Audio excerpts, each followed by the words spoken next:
अब मैं आपसे कुछ शेयर करना चाहता हूँ कि before knee replacement how I was feeling. तो मेरे से सबसे पहले तो सीढ़ियाँ चढ़नी मुश्किल हो गई थी, और सीढ़ियाँ चढ़ने के अलावा मैं सोशली भी कट ऑफ हो गया था, जिससे कि मैं किसी मैरिज में नहीं जाता था, कोई बाज़ार में नहीं जाता था, कोई फैमिली फंक्शन में नहीं जाता था, और घर वालों को बोलता था कि आप चले जाओ, मेरे को घर आराम करने दो। और मैं समझ रहा था कि मेरी लाइफ जो है वो एंड हो चुकी है। जब मैं डॉक्टर मनोज वधवा जी से मिला तो उन्होंने मेरे को हौसला दिया रोड़ा साहब कि आप हॉस्पिटल में ऑपरेशन के लिए आओ, आपको बाद में कोई दिक्कत नहीं होगी।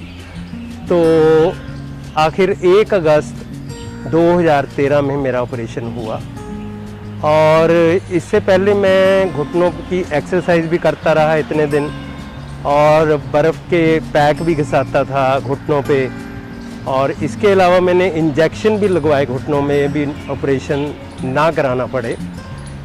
बट अल्टीमेटली मेरे को घर वालों ने कहा कि आप करवा ही लो, और उस समय मेरी उम्र 63 इयर्स थी, और आज मेरे को 3 साल हो गए हैं ऑपरेशन करवाए हुए, और 2016 में मेरे को 3 साल पूरे हो गए हैं अगस्त में।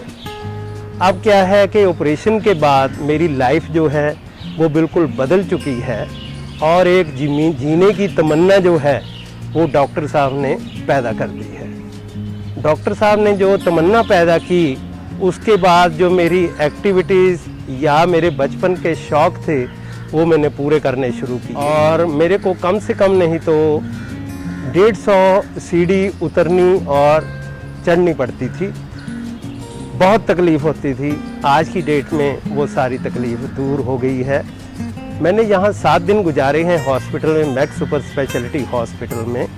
तो यहाँ का स्टाफ बहुत अच्छा है, और इसके अलावा मैं डॉक्टर मनोज वधवा का बहुत बहुत धन्यवाद करता हूँ, उनके स्टाफ का धन्यवाद करता हूँ कि उन्होंने मेरे को एक जीने की नई उमंग दी है।